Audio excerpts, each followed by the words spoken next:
حضرات ایک بار سورہ حمد اور 3 بار سورہ توحید کی تلاوت فرما کر جن مرحومین کے لیے مجلس منعقد کی گئی ہے ان کے لیے ایصال ثواب فرما دیں۔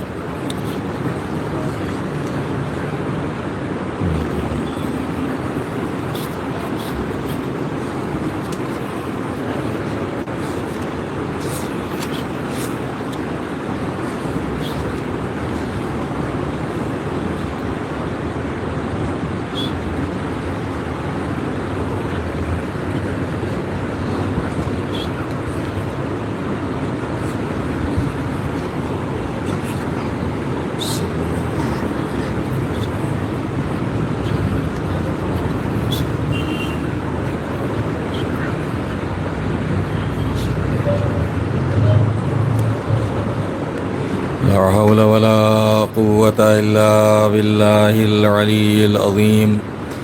أعوذ بالله من الشيطان الرجيم۔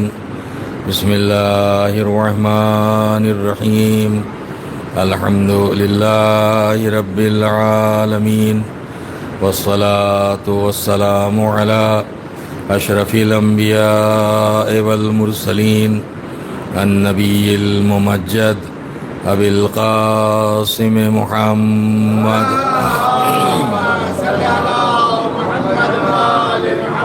وعلى أهل بيته الطيبين الطاهرين المعصومين المظلومين، ولعنة الله على أعدائهم أجمعين من يومنا هذا إلى قيام يوم الدين۔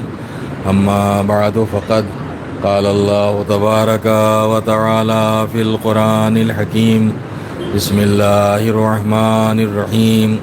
تبارك الذي بيده الملك وهو على كل شيء قدير، الذي خلق الموت والحياة ليبلوكم أيكم أحسن عملا۔ صلوات رحمة الله۔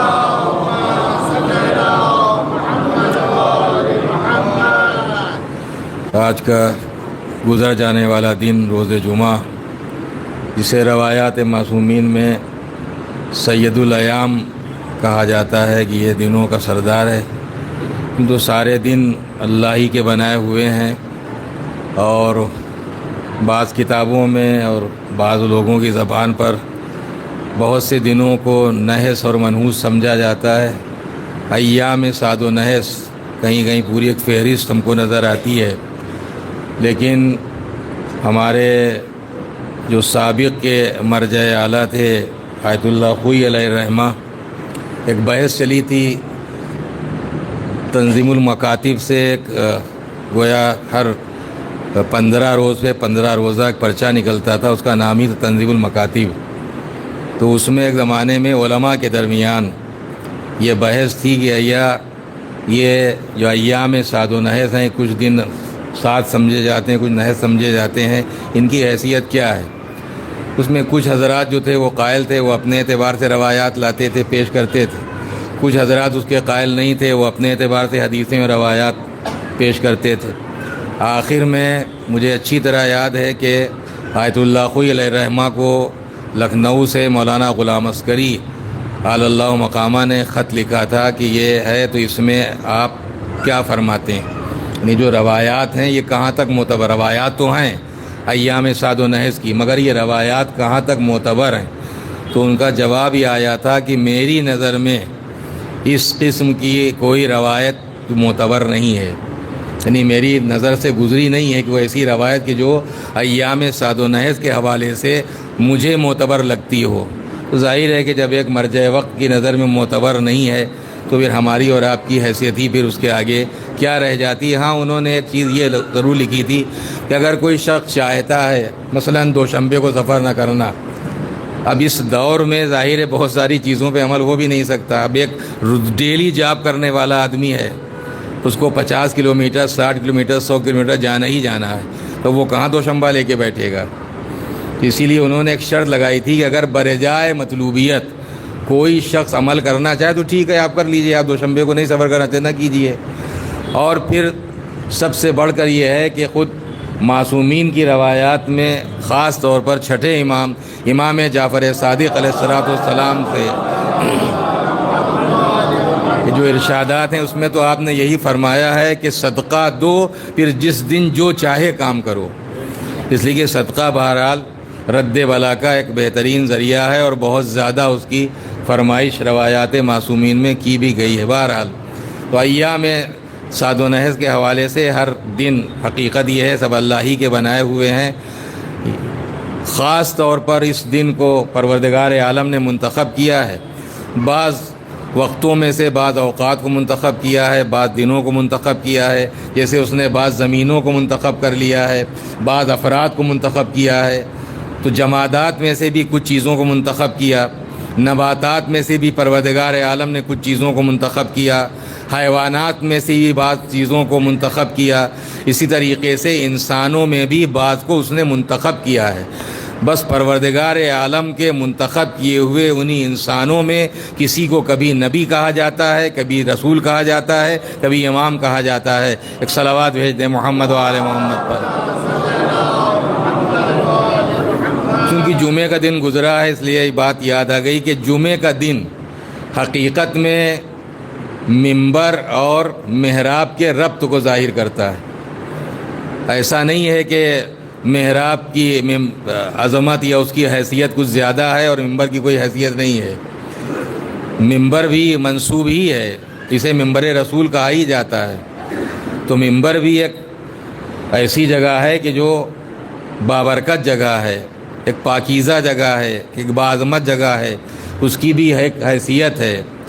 کبھی کبھی ہمارے درمیان یہ سننے میں آتا ہے کہ صاحب وہ جو غدیر کا منبر تھا، چونکہ یہ جو امام باڑوں میں امام بارگاہ منبر ہے یہ غدیر کے منبر کی شبیہ ہے، لہٰذا اس پر صرف مولا کے فضائل بیان ہونا چاہیے، اور جو مسجد کا منبر ہے اس پر احکام، مسائل، حلال، حرام، نجس، پاک، یہ ساری چیزیں بیان ہوں۔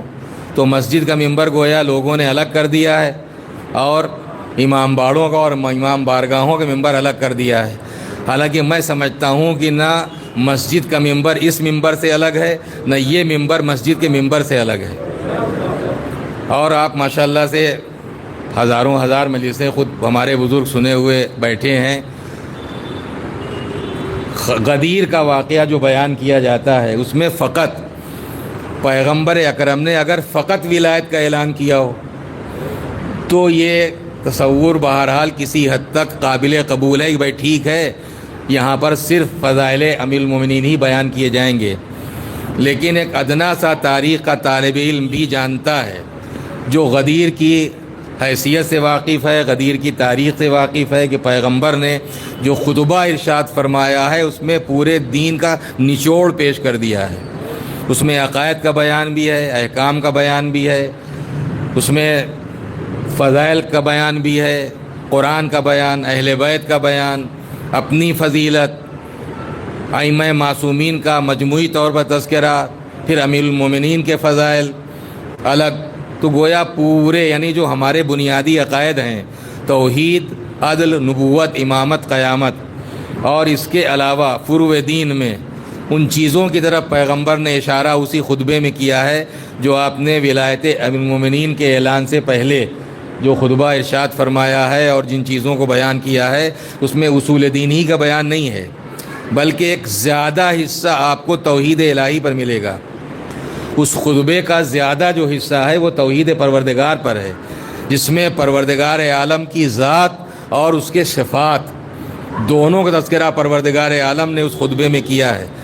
ذات الہی کا تذکرہ بھی ہے اور صفات الہی کا تذکرہ بھی ہے، اور اس کے بعد پھر مختلف بیانات ہیں۔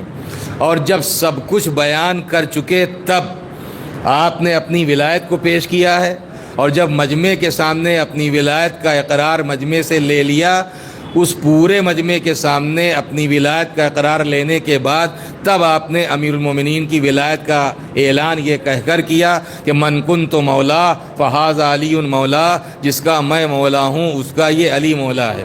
یہ سب سے آخر میں ولایت کا بیان کر کے اور ولایت کا اعلان کر کے گویا ہمارے جیسے تمام انسانوں کو پیغمبر اکرم نے ایک میسج دیا ہے، ایک پیغام دیا ہے کہ حقیقت میں یہ ولایت مہر ہے، یہ ولایت حقیقت میں تمہاری نماز کو سرٹیفائی کرنے والی ہے، تمہارے روزے کو سرٹیفائی کرنے والی ہے، تمہارے حج کو سرٹیفائی کرنے والی ہے، جتنے تمہارے بھی اعمال ہیں ان سب کو سرٹیفائی کرنے والی یہ نماز ہے۔ اب اگر ایک سادے ورق پر فقط مہر ہی لگی ہو تو اس مہر کی حیثیت ہی کیا رہ جائے گی؟ اس کا مطلب یہ ہے کہ پہلے پورے دین کا بیان کرنے کے بعد پیغمبر نے یہ گویا اعلان کر دیا کہ اگر نماز ہے، روزہ ہے، حج ہے، زکوٰۃ ہے، توحید ہے، نبوت ہے، رسالت ہے، قیامت ہے، لیکن اگر ولایت نہیں ہے تو گویا کچھ بھی نہیں ہے۔ اور اگر فقط تمہارا یہ دعویٰ ہے کہ ہم ولایت کا اقرار کرنے والے ہیں، نہ نماز کا پتہ، نہ روزے کا پتہ، نہ زکوٰۃ کا پتہ، نہ حج کا پتہ، نہ اصول کا پتہ، نہ فروع کا پتہ، تو گویا ایسا ہی ہے جیسے سادے ورق پر ایک مہر لگا دی گئی ہو۔ تو سادے ورق پر مہر کی پھر حیثیت ہی کیا رہ جاتی ہے؟ مہر کی حیثیت تبھی ہوتی ہے کہ جب اوپر کچھ لکھا ہو تو اس کی تائید و تصدیق کے لیے مہر لگائی جاتی ہے کہ جو کچھ اوپر لکھا گیا ہے وہ سچ بھی ہے اور حق بھی ہے۔ تو حقیقت میں سب سے آخر میں امیر المومنین کی ولایت کا اعلان کر کے پیغمبر نے اس بات کا اعلان کر دیا کہ اگر تم اپنے تمام تر اعمال و احکام کو بارگاہ الہی کے میں بخشوانا چاہتے ہو، اس کی رضا ان اعمال کے ذریعے حاصل کرنا چاہتے ہو، تو جب تک ولایت کی مہر نہ ہوگی کوئی عمل تمہارا بارگاہ الہی میں قبول ہونے والا نہیں ہے۔ ایک صلوات بھیج دے محمد و آل محمد پر۔ اور زیادہ تر جو احادیث معصومین علیہ الصلوۃ والسلام کی گویا فضیلت میں وارد ہوئی ہیں، ان کا بیان تو پیغمبر نے مسجد ہی کے ممبر سے کیا ہے۔ غدیر کا ممبر تو ایک وقتی طور پر بنا تھا، لیکن مسجد کا ممبر تو مستقل طور پر تھا، اور اس مستقل طور پر بنے ہوئے ممبر سے پیغمبر اکرم نے فقط اصول اور فروع کا بیان اور احکام کا بیان نہیں کیا ہے، بلکہ آپ نے جتنے بھی فضائل و مناقب پیغمبر اکرم کے ذریعے ہم تک پہنچے ہیں ان کا زیادہ تر حصہ پیغمبر اکرم نے اسی ممبر سے بیان کیا جو مسجد کا ممبر تھا۔ وہیں سے اپنے اہل بیت کو پہچانوایا ہے، وہیں سے قرآن کو پہچانوایا ہے، وہیں سے اہل بیت کو پہچانوایا ہے، وہیں سے احکام بھی آپ نے صادر کیے ہیں، اور وہیں سے قانون اسلام کو بھی لوگوں کے حوالے کیا ہے۔ تو یہ ایک عجیب و غریب بات مجھے معلوم ہوتی ہے کہ جب لوگ کہتے ہیں کہ صاحب یہ ممبر الگ، وہ ممبر الگ ہے، میں سمجھتا ہوں کہ نہ وہ ممبر اس ممبر سے الگ ہے، نہ یہ ممبر اس ممبر سے الگ ہے۔ اس ممبر کا بھی تقاضا ہے کہ اس پر بھی حق بیان کیا جائے، اس ممبر کا بھی تقاضا ہے کہ اس پر بھی حق بیان کیا جائے۔ یہ ممبر حق بیانی کے لیے ہے، باطل کے بیان کرنے کے لیے نہیں ہے۔ ایک صلوات بھیج دے محمد و آل محمد پر۔ جو میں عرض کر رہا تھا کہ محراب اور ممبر کا جو ایک ربط ہے وہ روز جمعہ نظر آتا ہے، اور خاص طور پر نماز جمعہ جب ہوتی ہے۔ آپ احکام سے واقف ہیں کہ ایسا نہیں ہے؟ دیکھیے 2 خطبے ہیں نماز جمعہ میں، اور وہ دونوں خطبے اور دونوں خطبوں کے بعد پھر نماز ہے۔ حکم کیا ہے؟ جو خطیب ہوگا وہی امام ہوگا، اور جو امام ہوگا وہی خطیب ہوگا۔ یہ نہیں ہے کہ چونکہ یہ بہت زیادہ اچھی تقریر کر لیتے ہیں لہٰذا یہ خطبہ دے لیں گے، اور یہ بیچارے سیدھے سادے آدمی ہیں لہٰذا یہ نماز پڑھا دیں گے، بلکہ جو خطبہ دے گا وہی نماز پڑھائے گا، جو نماز پڑھائے گا، نہیں جو امام ہوگا وہی خطیب ہوگا، جو خطیب ہوگا وہی امام ہوگا۔ اب خطابت اور امامت کے درمیان فرق بھی اسی نماز جمعہ کے درمیان ہمارے سامنے آتا ہے کہ ایک ہی شخص ہے بحیثیت خطیب، جب تک وہ لوگوں کی طرف رخ کر کے لوگوں سے باتیں کرتا رہتا ہے خطیب کہلاتا ہے، جب لوگوں سے رخ موڑ کے مالک سے باتیں شروع کر دیتا ہے تو امام کہلاتا ہے۔ ایک صلوات بھیج دے محمد و آل محمد پر۔ مرتبہ صلوات بھیجیں محمد و آل محمد پر۔ اب یہ تقریباً یہ آیت بھی آپ حضرات کو یاد ہے جس آیت کی میں نے تلاوت کا شرف حاصل کیا ہے، سورہ ملک کی پہلی آیت ہے، تبارک الذی بیدہ الملک، بابرکت ہے وہ ذات جس کے قبضہ قدرت میں، جس کے اختیار میں یہ ملک ہے۔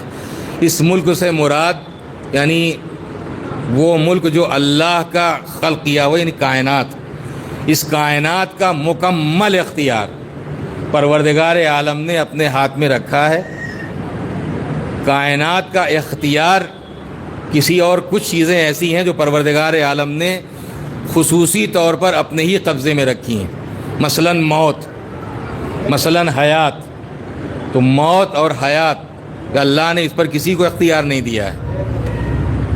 رزق یہ اللہ نے اپنے ہی اختیار میں رکھا ہے. اولاد یہ اللہ نے اپنی، اور قرآن مجید کی بہت ہی واضح اور صاف آیتیں آپ کو مل جائیں گی اس سلسلے میں. رزق کے حوالے سے بھی آپ کو یہ آیت مل جائے گی کہ ہم جسے چاہتے ہیں اس کا رزق تنگ کر دیتے ہیں، اور جس کا چاہتے ہیں اس کا رزق بڑھا دیتے ہیں. اب یہ رزق کا تنگ کرنا، رزق کا کم ہو جانا، روزی کا کم ہو جانا، روزی کا بڑھ جانا، تو ظاہر ہے پروردگار عالم کوئی معاذ اللہ ایسا تو ہے نہیں کہ پروردگار عالم موڈی ہے کہ ہاں ان کا بڑھا دیا ان کا گھٹا دیا، پھر کچھ دنوں بعد پھر طبیعت گھبرائے گا، اچھا بہت دنوں سے ان کے پاس بہت زیادہ لاؤ، ان کا گھٹا دیں ان کا کر دیں. تو ایسا تو کوئی دھندا تو پروردگار کرتا نہیں ہے. اگر بڑھ رہا ہے تو اس کے بھی اسباب ہیں، اور اگر گھٹ رہا ہے تو اس کے بھی اسباب ہیں. بڑھنے کے بھی اسباب ہیں اور گھٹنے کے بھی اسباب ہیں. اور ظاہر ہے کہ کبھی کبھی یہ گھٹنا اور بڑھنا کبھی بطور عذاب ہوتا ہے، کبھی بطور امتحان ہوتا ہے. ہمارے جیسے افراد وہ سمجھتے ہیں کہ شاید مثلاً ہم اپنے کو چونکہ مومن سمجھ رہے ہیں اور نماز بھی پڑھتے ہیں، روزہ بھی رکھتے ہیں، دعائیں بھی پڑھتے ہیں، روزانہ زیارت عاشوراء بھی ہے، تلاوت قرآن بھی ہے، اور بہت زیادہ اپنے کو بچا کر رکھتے ہیں، تو ہمیں کبھی زحمت نہیں ہونا چاہیے. ہم جیسے یہی چاہتے ہیں کہ چونکہ ہم اللہ سے بہت زیادہ ذکر الہی کرنے والے ہیں، لہذا کبھی ہمیں کوئی زحمت، پریشانی، دشواری، آفت، مصیبت نہ ہو. لیکن ہم انبیاء سے نہیں بڑھ جائیں گے، ہم مرسلین سے آگے نہیں چلے جائیں گے، ہم ائمہ سے آگے نہیں چلے جائیں گے. مثل مشہور ہے، جس کے رتبے ہیں سوا اس کو سوا مشکل ہے. جیسا رتبہ، جیسا درجہ، جیسا مرتبہ، جیسا عہدہ، جیسی پوسٹ ہوتی ہے، اللہ کی طرف سے ویسا ہی امتحان بھی ہوتا ہے، ویسا ہی امتحان ہوتا ہے. تو یہ تو ہم جیسے سمجھتے ہیں، اور حقیقت یہ ہے، میں آپ جیسوں کی بات نہیں کرتا، اپنے ہی جیسوں کی بات کرتا ہوں، کہ اگر یہ بیماری، آزاری، موت، زندگی اور روزی اور اولاد، اگر یہ سب چیزیں نہ ہوں تو ہمارے جیسے شاید اس کی طرف رخ بھی نہ کریں. یہ تو میں سمجھتا ہوں اس کا بہت بڑا لطف ہے کہ ہم بیمار ہوتے ہیں، کم سے کم اسی بیماری کے سارے اسے پکاریں تو صحیح. کبھی کبھی ہمارا رزق تنگ ہوتا ہے، کم سے کم اسے پکاریں تو صحیح. کبھی کبھی ہم پریشان ہوتے ہیں تو ہم کم سے کم اسے پکاریں تو صحیح. میں نے کہا کہ میں آپ جیسوں کی بات نہیں کرتا، ہمارے جیسے افراد. تو ظاہر ہے کہ اگر یہ چیزیں نہ ہوں تو ہمارے جیسے شاید اس کی طرف رخ بھی نہ کریں. تو یہ بھی میں سمجھتا ہوں پروردگار کا ایک لطف اور کرم اور احسان ہے. وہ چاہتا ہے کہ میرا کوئی بھی بندہ، چاہے جیسا وہ کتنا ہی گنہگار کیوں نہ ہو، لیکن وہ مجھ سے جڑا رہے، وہ مجھ سے کٹ کے نہ رہے، جڑ کے رہے. اور اگر اسے اپنے بندوں کو جوڑنا منظور نہ ہوتا، کس طریقے سے وہ اپنے بندوں کو جوڑنا چاہتا ہے، کس طریقے سے اپنی بارگاہ میں وہ بندوں کو مدعو کرتا ہے، دعوت دیتا ہے، بلاتا ہے. دنیا کے چھوٹے چھوٹے جو آفیسر ہوتے ہیں، کوئی منسٹر ہو گیا، کوئی چیف منسٹر ہو گیا، کوئی پرائم منسٹر ہو گیا، کوئی پریزیڈنٹ ہو گیا، آپ جانتے ہیں کہ ان سے ملنے کے لیے ہمیں وقت لینا پڑتا ہے. ان سے ملنے کے لیے ہمیں وقت لینا پڑتا ہے. ہم چاہتے ہیں کہ ہم آدھا گھنٹہ ان سے بات کریں، وہ ہمیں ٹائم دیتے ہیں 10 منٹ کا، 5 منٹ کا. اور یہ جتنے بھی دنیا کے بڑے اپنے اعتبار سے ہوتے ہیں، یہ ایک وقت میں ایک ہی کی سن سکتے ہیں. اگر ذرا سا بھی مجمع ہے اور 2-4 آدمی ایک ساتھ بولنے لگے تو فوراً کہا جاتا ہے بھائی ایک آدمی اپنی بات کہے، ایک کر کے بات کہیے. یہ پروردگار کا میں سمجھتا ہوں کہ وہ لطف اور کرم ہے. پروردگار چاہتا نہیں ہے کہ بندہ اس کی بارگاہ سے الگ ہٹ جائے، اس لیے کہ اگر تمام بندوں کو اپنی بارگاہ سے ہٹانا ہی ہوتا تو اس نے یہ 5 وقت کی نمازوں کو واجب نہ کیا ہوتا. دنیا کے بڑوں سے وقت لینا پڑتا ہے، وہ کائنات کا سب سے بڑا ہے، اس نے اپنی بارگاہ میں حاضر ہونے کے لیے اس سے وقت لینا نہیں پڑتا، اس نے خود وقت دیا ہے. یہ اوقات نماز نہیں ہے.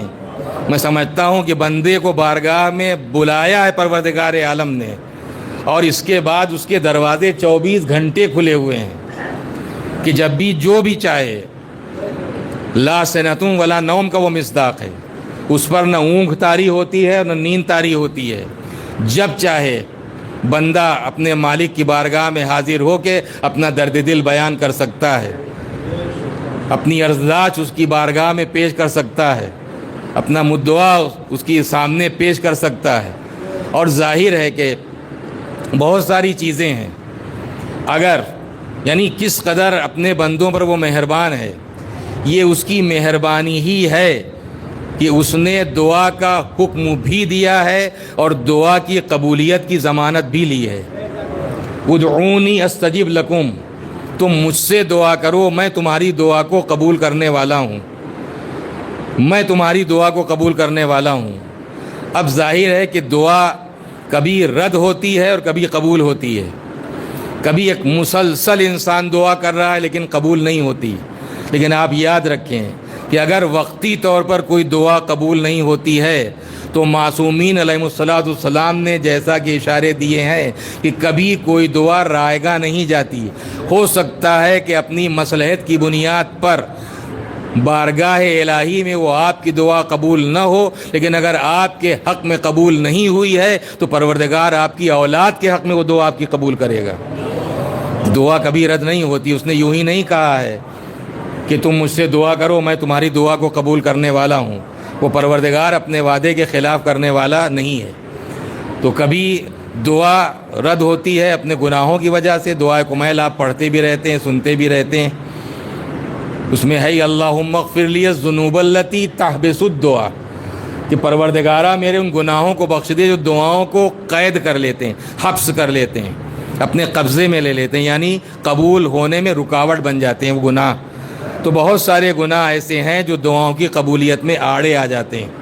لیکن کبھی کبھی اپنی مصلحت کی بنیاد پر امیر المومنین کا ایک بہت ہی تفصیلی وصیت نامہ ہے، جب آپ صفین سے واپس ہوئے ہیں تو بہت ہی تفصیلی وصیت نامہ نہج البلاغہ موجود ہے، آپ اسے دیکھ بھی سکتے ہیں۔ بہت ساری گفتگو مولا نے اس میں کی ہے، بہت ساری چیزوں کو گویا سمجھانے کی اس کے ذریعے کوشش کی ہے وصیت نامے کے ذریعے۔ اسی میں دعا کے حوالے سے بات کرتے ہیں، فرماتے ہیں کہ ہو سکتا ہے کہ تم دعا کرو اور تمہاری دعا کبھی قبول نہ ہو، لیکن اس میں مایوس ہونے کی ضرورت نہیں ہے، اس لیے کہ تم اپنے اعتبار سے سوچ رہے ہو کہ اگر یہ چیز مل جائے تو ہمارے لیے بہتری ہے، ہمارے لیے فائدے کا سبب ہے، لیکن عین ممکن ہے کہ وہ چیز تمہیں مل جائے، تمہاری دنیا بن جائے، تمہاری آخرت بگڑ جائے۔ لہٰذا پروردگار اپنی مصلحت کی بنیاد پر وہ دعا تو تمہاری قبول نہیں کرتا، تمہاری آخرت کو بچانا چاہتا ہے، لیکن چونکہ تم نے اسے پکارا ہے لہٰذا اس پکارنے کا ثواب بہرحال عطا کرتا ہے۔ ایک صلوات بھیج دیں محمد و آل محمد پر۔ اور اسی لیے دعا کو مخ عبادہ قرار دیا گیا ہے، دعا مخ العبادہ، کہ دعا جو ہے وہ عبادت کا مغز ہے، عبادت کی کریم ہے، عبادت کی روح ہے، عبادت کی جان ہے۔ دعا کو مومن کا اسلحہ قرار دیا گیا ہے، الدعا صلاح المومن، کہ دعا مومن کا اسلحہ ہے، اور حقیقت میں مومن کا یہ ایسا اسلحہ ہے، دنیا میں جب سے یہ انسان آیا ہے اس وقت سے ظاہر اس کی فطرت میں بھی کچھ چیزیں ہیں، تو لڑنا بھی اس کی فطرت میں ہے کبھی کبھی، تو اب لڑنا ہے تو کچھ چاہیے بھی، ہتھیار بھی چاہیے۔ لہذا جو پتھر کا زمانہ تھا اس کے بعد یہ لوہے کا زمانہ آیا، اور زمانہ آتے بڑھتے بڑھتے آج یہ ہمارا دور آ گیا ہے۔ اور جتنا انسان نے میدان میں ترقی کی ہے اسی اعتبار سے اسلحے بھی بہتر سے بہتر اس نے بنائے ہیں، یعنی مہلک سے مہلک بنائے ہیں، ہلاک کرنے والے بنائے ہیں۔ ایک ایک بم پوری آبادیوں کو ختم کرنے والا اور نیست و نابود کر دینے والا ہے۔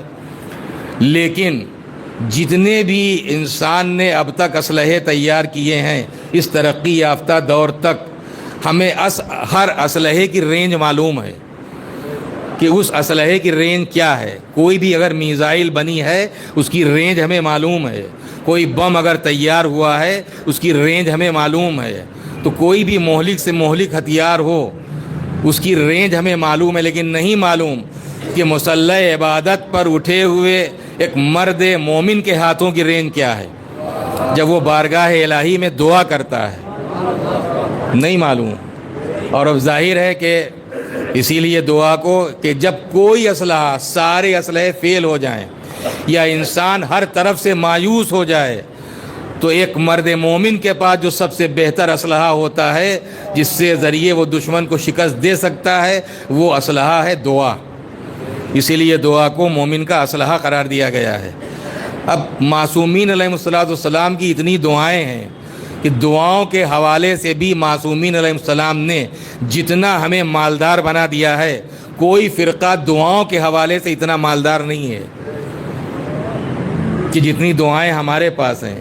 یعنی آج تو غیار جو ہیں، غیر جو ہیں، وہ ان دعاؤں کو یاد کر کے، اور اس کے بعد دعائے کمیل کے بارے میں میں نے خود ایک کلپ سنی ہے، ظاہر ہے وہ شیعہ بھی نہیں ہے، کہ شیعوں کے یہاں توحید کا عقیدہ اتنا مستحکم اور مضبوط ہے کہ اگر عقیدہ توحید کو شیعوں کے کوئی جاننا چاہتا ہے تو اسے چاہیے دعائے کمیل پڑھے، کہ دعائے کمیل میں واقعی درس توحید جتنا اس دعا کے ذریعے ہمیں ملتا ہے، اور معرفت پروردگار۔ اور یہ دعائیں نہیں ہیں، حقیقت میں یہ معرفت کے خزانے ہیں کہ ان تمام دعاؤں کے ذریعے انسان اپنی ضرورتیں، اپنی حاجتیں تو بارگاہ الہی میں پیش کرتا ہی ہے، لیکن اگر آپ معصومین کی دعاؤں پر نظر کریں گے تو ان تمام دعاؤں کے ذریعے معرفت پروردگار بھی حاصل ہوتی ہے کہ وہ پروردگار کیسا ہے۔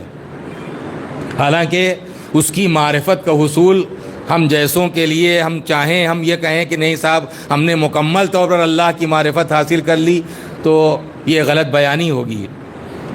اللہ تو اللہ ہے، ہم رسول اللہ کی مکمل معرفت حاصل نہیں کر سکتے، ہم ائمہ معصومین علیہ السلام کی مکمل معرفت حاصل نہیں کر سکتے، جبکہ معرفت کو دین کی بنیاد قرار دیا گیا ہے۔ خود مولا متقیان ہی کا ارشاد ہے کہ پروردگار عالم کی معرفت ہی دین کی بنیاد ہے، دین کی بیس وہی ہے معرفت۔ اس لیے کہ جب اگر اللہ ہی کو آدمی نہیں پہچانتا تو رسول اللہ کو کیا پہچانے گا، اور جب رسول اللہ ہی کو نہیں پہچانتا تو رسول کے جانشین امام کو کیا پہچانے گا۔ تو جب تک، اسی لیے توحید کو بیس قرار دیا گیا ہے۔ عقیدہ توحید اگر انسان کا مضبوط اور مستحکم ہے تو جتنا عقیدہ توحید مستحکم ہوگا اتنا ہی عقیدہ رسالت مضبوط ہوگا، اور جتنا عقیدہ رسالت مضبوط ہوگا اتنا ہی عقیدہ امامت مستحکم ہوگا۔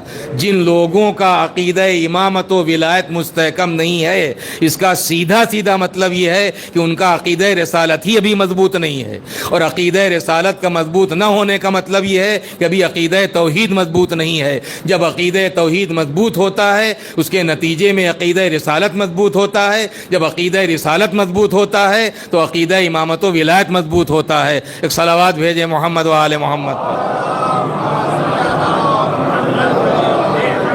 تو اسی لیے مولا نے فرمایا کہ اول الدین معرفت، دین میں سب سے پہلی اور بنیادی چیز ہے معرفت پروردگار۔ بہت ساری دعائیں جن کی فرمائش کی گئی ہے دور غیبت امام میں، اس میں ایک دعا معصومین کی جانب سے یہ بھی ہے کہ دور غیبت امام میں مسلسل بارگاہ الہی میں یہ دعا کرتے رہو کہ پروردگارہ ہمیں اپنی معرفت عطا فرما، اس لیے کہ اگر ہمیں تیری معرفت حاصل نہیں ہوئی تو ہم تیرے رسول کی معرفت حاصل نہیں کر سکتے۔ پروردگارہ اپنے رسول کی معرفت ہمیں عطا فرما، اس لیے کہ اگر ہمیں تیرے رسول کی معرفت حاصل نہیں ہوئی تو میں تیری حجت یعنی اپنے امام کی معرفت حاصل نہیں کر سکتا۔ پروردگارہ مجھے اپنی حجت یعنی میرے امام کی معرفت عطا فرما دے، اس لیے کہ اگر ہمیں امام کی معرفت حاصل نہ ہوئی تو ہم گمراہ ہو جائیں گے، بھٹک جائیں گے۔ اور زمانے کے امام کی معرفت اس قدر ضروری ہے کہ تمام شیعہ سنی روایتوں میں اور کتابوں میں پیغمبر کی یہ حدیث موجود ہے کہ من مات ولم یعرف امام زمانہ فقد مات میتۃ جاہلیہ، کہ جو شخص بھی اپنے زمانے کے امام کو پہچانے بغیر مر جائے اس کی موت جاہلیت کی موت ہے۔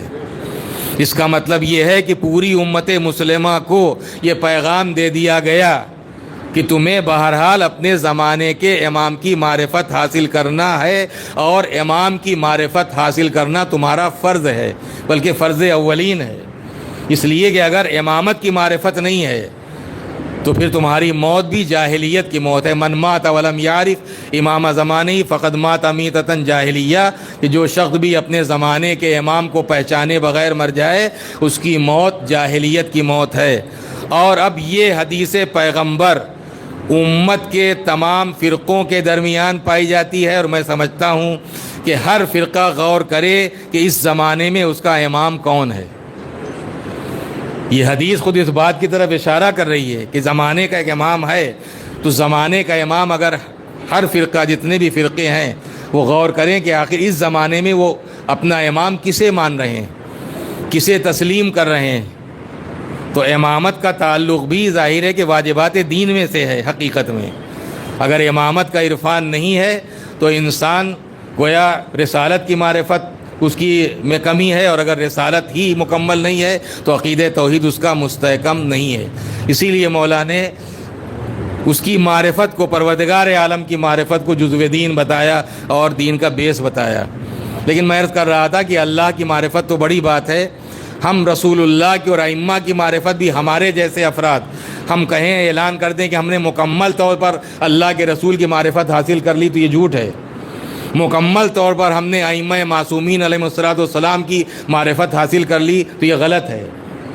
تو پھر جب کیا ناممکن ہے؟ نہیں، ممکن ہے، لیکن ہم سے اتنا ہی مطالبہ ہے جتنی معرفت ہم آسانی سے حاصل کر سکتے ہیں، اس لیے کہ لا یکلف اللہ نفسا الا وسعہا، اللہ کسی نفس کو اس کی وسعت سے زیادہ تکلیف نہیں دیتا۔ جتنا آپ میں جتنی سکت، قوت، طاقت ہے اتنی ہی ذمہ داری اللہ آپ کے سر ڈالتا ہے، اس سے آگے نہیں ڈالتا۔ وَمَن لَّمْ يُكَلِّفْ نَفْسًا إِلَّا وُسْعَهَا، یہ جو پروردگار عالم ظاہر ہے کہ کسی نفس کو اس کی وسعت تکلیف نہیں دیتا، یعنی جتنی بھی آپ میں اگر مصیبتیں آتی ہیں بطور امتحان تو جتنی آپ میں برداشت کرنے کی قوت ہے بس پروردگار اسی اعتبار سے امتحان لے گا۔ تو درمیان میں کچھ باتیں آ جاتی ہیں۔ بہرحال میں عرض کر رہا تھا کہ ہمارے جیسے افراد سمجھتے ہیں کہ شاید اگر ہم مومن ہو گئے تو ہمارا کبھی کوئی ہمارے لیے دشواری اور پریشانی اور آفت اور مصیبت نہیں ہوگی، حالانکہ یہ خام خیالی ہے، بلکہ جیسا ایمان ہوگا ویسا امتحان ہوگا، اور جتنا ایمان ہوگا اتنا ہی امتحان ہوگا۔ جیسے جیسے ایمان کے درجات بلند سے بلندتر ہوتے چلے جائیں گے، امتحانات بھی اسی طریقے سے عظیم تر ہوتا چلا جائے گا، اور اسی طریقے سے سخت ہوتا چلا جائے گا۔ 2-3 روایتیں میں نے کبھی آپ کی خدمت میں گزارش بھی کی ہیں، لیکن پھر دوبارہ ان آیتوں کو آپ سن لیں، اس لیے کہ بہت سارے افراد جب مجلس ہوتی کچھ نئے افراد بھی ہوتے ہیں، کہ پروردگار عالم نے ذکر امتحان کہاں کہاں کیا ہے۔ بہت آیتیں آپ کو مل جائیں گی، لیکن 2-3 آیتیں میں آپ کو سنا دینا چاہتا ہوں۔ ایک سورہ عنکبوت کی 2 اور 3 آیت ہے جہاں، اور یہ ہم سب کو متوجہ کرنے والی آیتیں، اس لیے کہ ہم سمجھتے ہیں کہ بس چونکہ ہم شیعہ گھر میں پیدا ہو گئے ہیں تو اب جنت تو ہمارا حق ہے ہی، چاہے ہم جو کچھ کریں جنت تو ہمیں ملنا ہی ملنا ہے، اس لیے کہ ہم شیعہ گھر میں نے کبھی عرض بھی کیا کہ شیعہ گھر میں پیدا ہونا ہمارا کارنامہ نہیں ہے، جنت ہے انعام، اور انعام ملتا ہے کارنامے پر۔ تو جب تک آپ کارنامہ انجام نہیں دیں گے آپ کو انعام ملے گا کیسے؟ تو خالی شیعہ گھر میں کوئی پیدا ہو کہ اگر یہ چاہے کہ بس ہم چونکہ شیعہ گھر میں پیدا ہو کے لہذا ہم جنت میں چلے جائیں گے تو یہ خام خیالی ہے۔ پروردگار امتحان تو لے گا، چنانچہ ارشاد ہے احسب الناس ان یترکوا ان یقولوا آمنا، کیا لوگوں نے یہ خیال کر رکھا ہے کہ وہ بس فقط اس بات پر چھوڑ دیے جائیں گے کہ وہ یہ کہہ دیں ایمان لائے، اللہ کی بارگاہ میں حاضر ہو کے یہ کہہ دیں کہ ہم ایمان لائے اور بس چھوڑ دیے جائیں گے؟ لا یفتنون، کیا ان کا امتحان نہیں ہوگا، ان کی آزمائش نہیں ہوگی؟ اور پھر 3 آیت میں وَلَقَدْ فَتَنَّ الَّذِينَ مِن قَبْلِهِمْ، کہ اس سے پہلے بھی، ان سے پہلے بھی لوگوں کا امتحان باقاعدہ طور پر ہوا ہے، انہیں بھی جانچا گیا ہے، پرکھا گیا ہے۔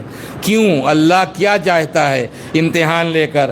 فَلَا يَعْلَمَنَّ اللَّهُ الَّذِينَ صَدَقُوا وَلَا يَعْلَمَنَّ الْكَاذِبِينَ، یہ امتحان لے کے، جانچ کے، پرکھ کے اللہ یہ دیکھنا چاہتا ہے کہ ان میں جھوٹے کتنے ہیں اور سچے کتنے ہیں، یعنی فقط دعوی ایمان کرنے والے کتنے ہیں اور اپنے دعوے کے مطابق عمل کرنے والے کتنے ہیں؟ فقط اپنے کو مومن کہنے والے کتنے ہیں؟ اور مومن کا کردار جو ہونا چاہیے اس کردار کے حامل کتنے افراد ہیں؟ ایک صلوات بھیجے محمد وآل محمد.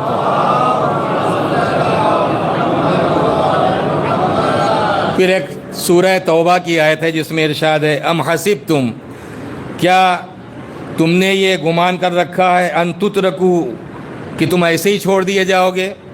ولما یعلم اللہ الذین جاہدوا منکم، جبکہ اللہ یہ جاننا چاہتا ہے کہ تم میں جہاد کرنے والے کتنے ہیں، جہاد کرنے والے کتنے. ولم یتخذوا من دون اللہ ولا رسولہ ولا المؤمنین ولیجہ واللہ خبیر بما تعملون.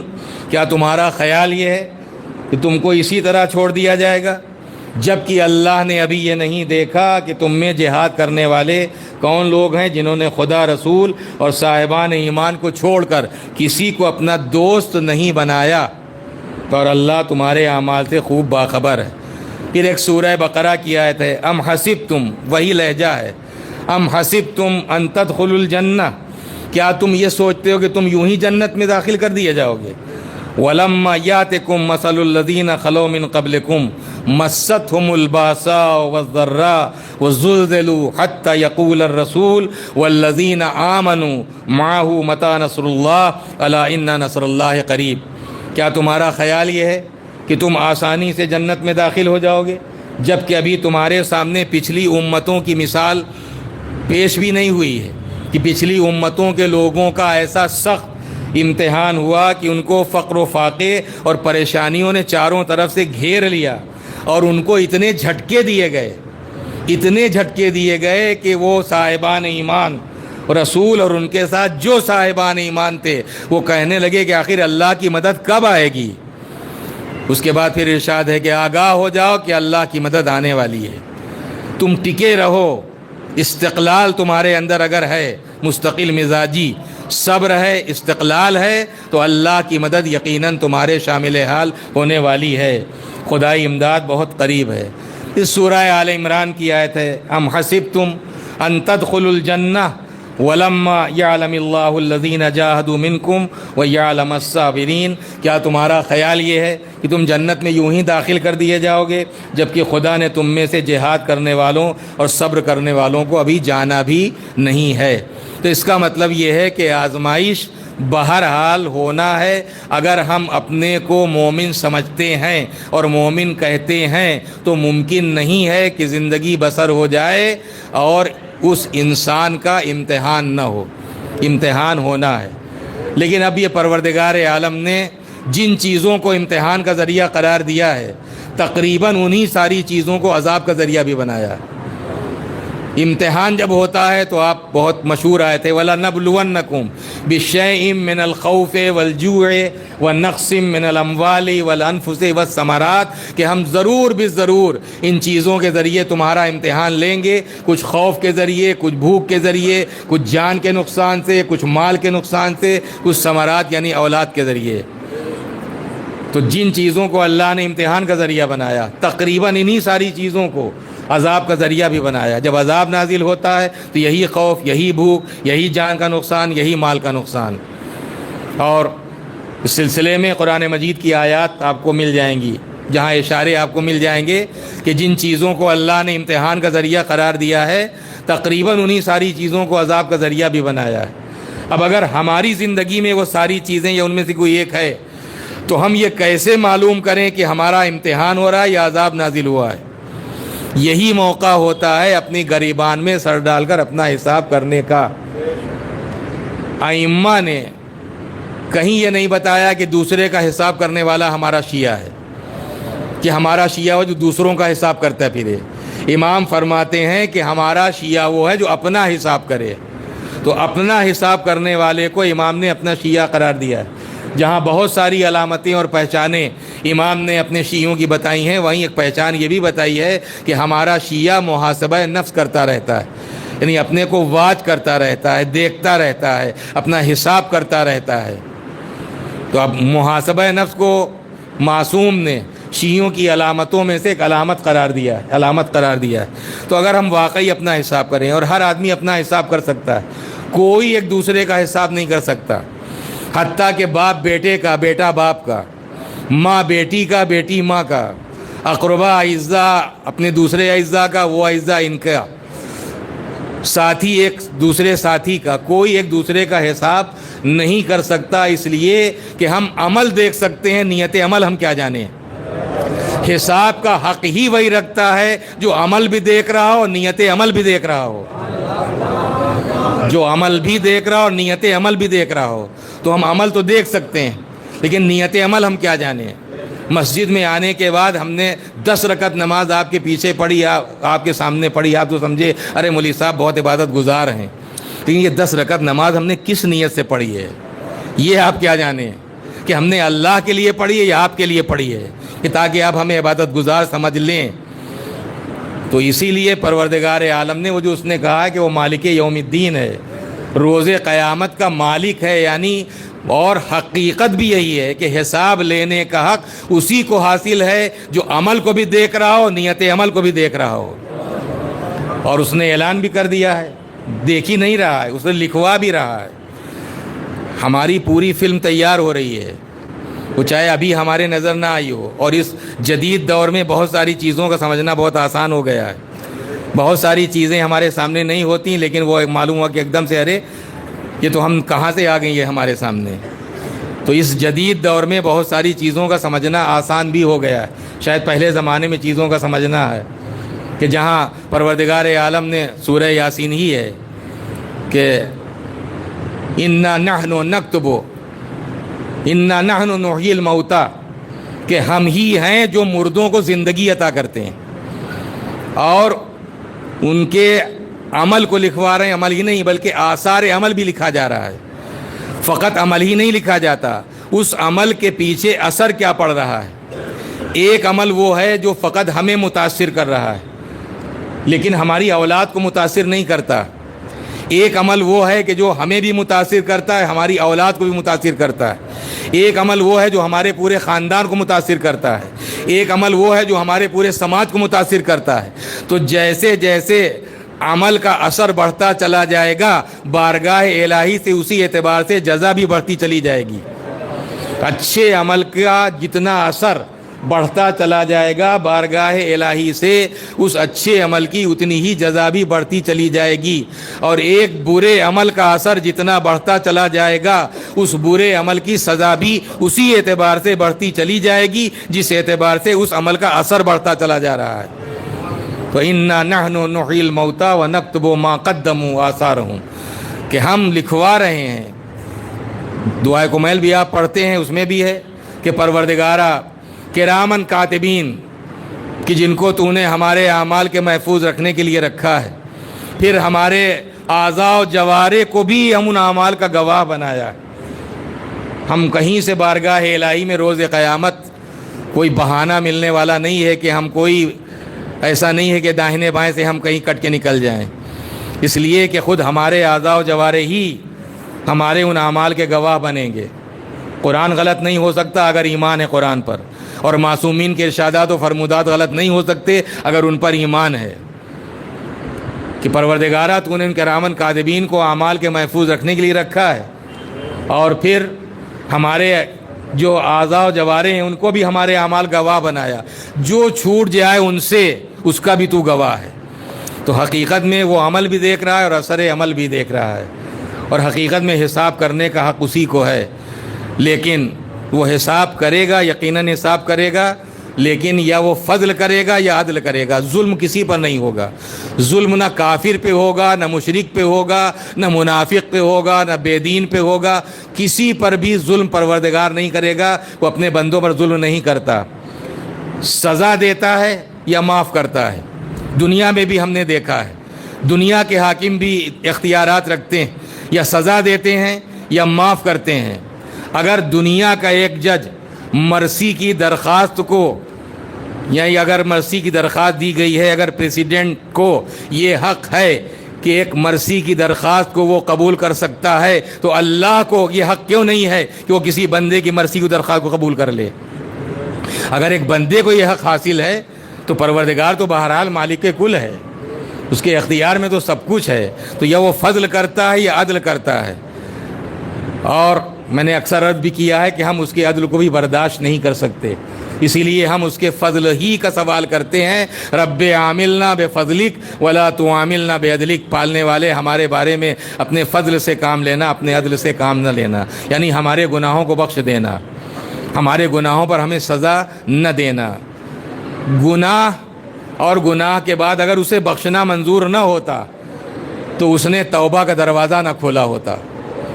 اس نے اتنی آس دلائی ہے، اس سے بڑھ کر کیا ہو سکتا ہے کہ اس نے اپنی رحمت سے مایوسی کو کفر قرار دیا ہے کہ اگر تم ہماری رحمت سے مایوس ہو گئے تو تم کافر ہو. لا تقنطوا من رحمت اللہ، اللہ کی رحمت سے مایوس نہ ہو.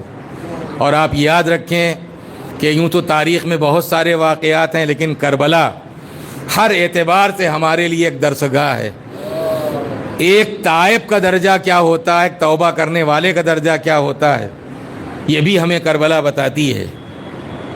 ایک غیر جو مذہب اسلام پر بھی نہیں ہے، لیکن وہ آتا ہے امام کی خدمت میں حاضر ہو کر اسلام قبول کرتا ہے، اپنی جان کا نذرانہ بارگاہ الہی پیش کر دیتا ہے. اس کا درجہ بھی وہی ہے جو جناب مسلم بن اوسجہ کا درجہ ہے، جو حضرت حبیب نے مظاہر کا درجہ ہے.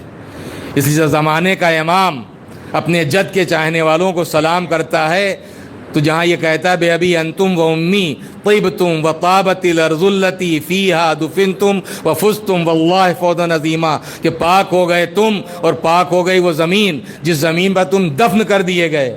تو اس میں جہاں ایک طرف جناب مسلم بن اوسجہ ہیں، حضرت بن مظاہر ہیں، بریر حمدانی ہیں، وہیں جناب جون بھی ہیں، وہیں جناب وہب کلبی بھی ہیں، وہیں حضرت حر بھی ہیں.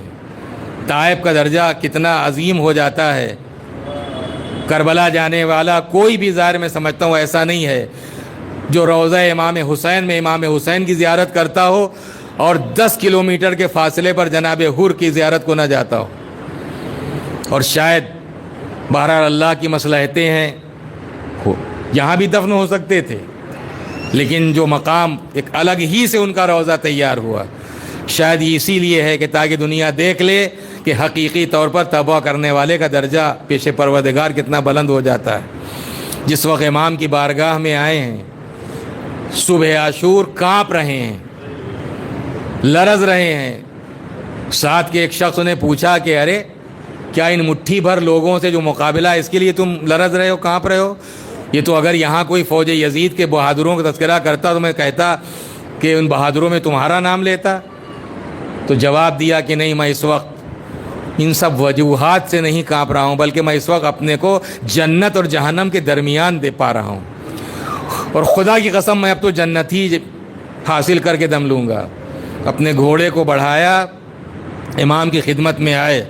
اب یہ امام کی اعلیٰ ظرفی ہے، پہچان تو رہے ہیں، لیکن شاید امام یہ چاہتے ہیں کہ بہت زیادہ یہ شرمندہ نہ ہو، لہٰذا جس وقت قدموں پہ سر رکھ دیا فرماتے ہیں کہ ارے بتاؤ تم ہو کون.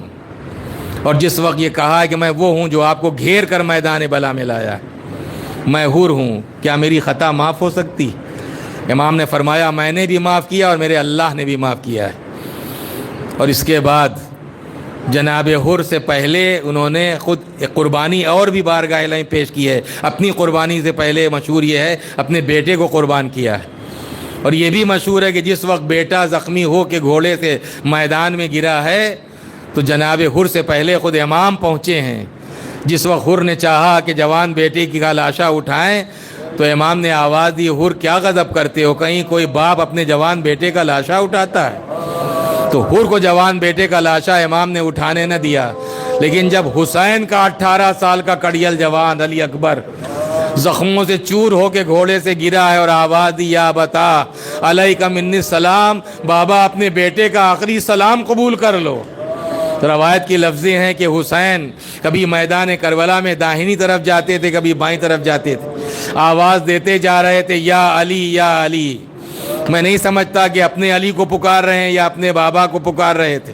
اور اللہ نہ کرے کوئی بیٹا کوئی بیٹے کی لاش پر کوئی باپ اس حالت میں پہنچے کہ حسین جس طرح اپنے بیٹے کی لاش پر پہنچے، دیکھا 18 سال کا کڑیل جوان بیٹا اپنے خون میں ہڈیاں رگڑ رہا ہے، ایک ہاتھ سینے پر ہے۔ امام بیٹھے، سر کو اپنی آغوش میں گود میں لیا۔ جناب علی اکبر عرض کرتے ہیں بابا سینے میں بہت درد ہے، اس لیے کہ برچھی کی یعنی کلیجے میں در آئی ہے۔ اللہ کس قدر کیسا سخت امتحان تھا امام حسین کا اس موقع پر، جب ایک 57 سال کا بوڑھا باپ 18 سال کے جوان بیٹے کے سینے سے برچھی کا پھل کھینچ رہا تھا۔ اس موقع پر میرا دل چاہتا ہے میں مولا کائنات کو آواز دوں، آقا خیبر کا در اکھاڑنا آسان تھا، لیکن 57 سال کی ضعیفی میں اپنے 18 سال کے جوان بیٹے کے سینے سے برچھی کا پھل کھینچنا یہ آپ کے فرزند حسین ہی کا جگر ہے۔ اور جب برچھی کا پھل کھینچا، منکا ڈھل گیا، باپ کی آغوش میں بیٹے کا دم نکل گیا، امام نے اپنی غربت کا مرثیہ پڑھنا شروع کر دیا۔ فرماتے تھے یا بنیا علی الدنیا بعدک لفا، اے میرے لال اب تیرے بعد زندگانی دنیا پر خاک ہے۔ مطلب یہ تھا کہ بیٹا جینے کا مزہ چلا گیا، اب حسین کے جینے کا مزہ کیا رہ گیا جب تو بھی چلا گیا۔ یا بنیا علی الدنیا بعدک لفا، اور اس کے بعد پھر اپنی بے کسی کا مرثیہ اس انداز سے پڑھا کہ بیٹا تم تو شہادت پا کے دنیا کے ہم و غم سے نجات پا گئے اور اپنے باپ کو دشمنوں میں اکیلا چھوڑ کر چلے گئے۔ یہ حسین اپنی غربت کا مرثیہ پڑھ رہے تھے، لیکن اس کے بعد ایک عجیب و غریب منزل آئی ہے۔ میں نے کہا کہ مولا خیبر کا در اکھاڑنا آسان تھا، لیکن خیبر کا در اٹھانا بھی آسان تھا۔ لیکن 18 سال کے جوان بیٹے کی میت، ایک مرتبہ حسین جھکے، سینے سے سینے کو ملایا، بیٹے کا لاشا اٹھایا، چند قدم آگے بڑھے، طاقت نے ساتھ نہ دیا، خیمے کا رخ کر کے آواز دی اے بنی ہاشم کے بچوں آؤ۔ ارے اب بوڑھے باپ سے جوان بیٹے کا لاشا نہیں اٹھتا۔ ہائے حسین کی مظلومی، ہائے حسین کی بے کسی۔ اسی لیے امام رضا نے فرمایا جب بھی تمہیں کسی بھی مصیبت پر رونا آئے، میرے جد مظلوم حسین کی مصیبت کو یاد کر کے رونا، اس لیے کہ میرے جد حسین کو اس طریقے سے قتل کیا گیا جیسے گوزفن کو قتل کیا جاتا ہے، جیسے دمبے اور بھیڑ کو ذبح کیا جاتا ہے۔ لہذا علماء نے اس کی توجیہ کی ہے کہ آخر جو دمبے اور بھیڑ بھی ذبح ہوتی، جانور بھی ذبح کیے جاتے ہیں، تو کم سے کم حکم شریعت یہ ہے کہ انہیں بھوکا پیاسا نہ قتل کیا جائے، شہید کی ان کو بھوکا پیاسا ذبح نہ کیا جائے۔ یہاں حسین 3 دن کے بھوکے بھی ہیں اور 3 دن کے پیاسے بھی ہیں۔ حکم شریعت یہ بھی ہے کہ جانور کو جانور کے سامنے ذبح نہ کرو، لیکن چند آپ جو بھی کربلا جا چکے ہیں جانتے ہیں کہ اگر آپ روضہ امام حسین میں باب زینبیہ سے نکلیں گے تو سامنے تلے زینبیہ ہے، وہ وہی بلندی ہے جہاں بہن کھڑی ہوئی دیکھ رہی تھی اور بھائی کے گلے پر خنجر چل رہا تھا، تو یہاں بہن کے سامنے بھائی قتل ہو رہا تھا۔ اسی لیے علماء نے توجیہ کی بس ایک ہی وجہ سمجھ میں آتی ہے جو امام نے فرمایا کہ میرے جد کو مثل گوتفن کے ذبح کیا گیا۔ ارے جب کوئی گوتفن ذبح ہوتا ہے لوگ تماشا دیکھتے ہیں، کوئی اسے ذبح کرنے سے بچاتا نہیں۔ فرزند زہرا کربلا کی زمین پر قتل کیا جا رہا تھا، کوئی کہنے والا نہ تھا ظالموں کسے قتل کر رہے ہو۔ ارے اسے رسول بوسے دیا کرتے تھے، اسے اپنے کاندھوں پر بلند کرتے تھے، اس کے لیے سجدوں کو طول دیا کرتے تھے۔ کربلا کی زمین لرز رہی تھی، آواز آ رہی تھی القتل قتل الحسین بکربلا، ذبح الحسین بکربلا، حسین کربلا میں قتل کر دیے گئے، حسین کربلا میں ذبح کر دیے گئے۔ فسيعلم الذين ظلموا أي منقلب ينقلبون إنا لله وإنا إليه راجعون رضا بقضائه وتسليما لأمره ربنا تقبل منا إنك أنت السميع العليم إلهي بحق الزهراء وأبيها وبعلها وبنيها۔ کریم پروردگار، یہ مجلس جن مرحومین کی سارے ثواب کے منعقد ہوئی ہے ان کو یہ بلندی درجات کا ذریعہ قرار دے، اس ذکر کو اور ان کی مغفرت کا بہترین ذریعہ قرار دے۔ معبود ہم سب کے گناہان کبیرہ و صغیرہ کو بخش دے، پرچم اسلام کو بلند فرما، پرچم کفر و شرک و نفاق و سرنگوں کر زمانے کے امام کے ظہور میں تعجیل فرما۔ ہم سب کا شمار حضرت کے اعوان و انصار میں ہو۔ گزارش ہے کہ ایک بار پھر سورہ ہم 3 بار سورہ قل هو اللہ کی تلاوت کر کے مرحومین کے لیے مزید یہ سارے ثواب فرما دیں۔